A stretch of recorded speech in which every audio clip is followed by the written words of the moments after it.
కూటమి ప్రభుత్వం చంద్రబాబు నాయుడు గారు ఆధ్వర్యంలో రైతులకు అనేక సంక్షేమ కార్యక్రమాలు మరి చేయటం జరుగుతూ ఉన్నది. మరి మన గవర్నమెంట్ వచ్చిన దగ్గర నుండి కూడా మరి రైతుల కోసం ఆర్నిసల్లో రైతుల్ని ఏ విధంగా బాగుపరచాలి, రైతుల కోసం ఏం చేయాలనే కార్యక్రమాన్ని మరి విస్తృతంగా రైతుల కోసం డబ్బులు కూడా ఖర్చు పెట్టడం జరుగుతూ ఉన్నది. ఈరోజు మరి సిసిఐ పత్తి కొనుగోలు కేంద్రం కూడా దాదాపు 6 లక్షల చిల్లర పత్తి సిసిఐలో కూడా కొనుగోలు చేయడం జరిగింది. మరి కొనుగోలులో కూడా దాదాపు 1,10,000 మంది రైతులు కూడా లబ్ధి పొందడం జరుగుతుంది. ఈరోజు మరి మార్కెట్ కొంచెం అవకతవకలున్నా కూడా కందులు ఈరోజు మార్కెట్లో 7,000, 6,900, 7,100 ఉన్నా కూడా ఈరోజు గవర్నమెంట్ 8,100 కందులు కొనుగోలు కూడా చేయడం జరుగుతూ ఉన్నది.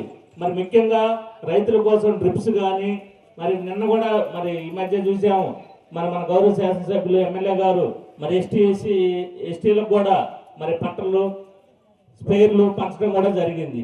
మరి రైతుల కోసం ఈరోజు ప్రభుత్వం అన్ని విధాలుగా రైతులకు తోడుగా ఉండాలనే కార్యక్రమం మరి జరుగుతూ ఉన్నది.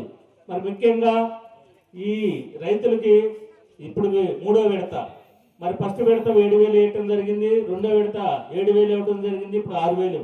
మొత్తం కూటమి ప్రభుత్వం ఇచ్చిన హామీ ప్రకారం 20,000 ఈ రోజు పూర్తి చేయడం జరుగుతూ ఉన్నది. మరి ముఖ్యంగా మనం అందరం కూడా కూటమి ప్రభుత్వానికి చంద్రబాబు నాయుడు గారికి ధన్యవాదాలు తెలియజేసుకోవాలి. మరి రైతుల పక్షాన్ని నిలబడబెట్టినట్టు మన ప్రభుత్వాన్ని ఆశీర్వదించాలని మీ అందరూ కోరుకుంటూ ఈ అవకాశం ఇచ్చినందుకు ధన్యవాదాలు తెలియజేసుకుంటున్నాను.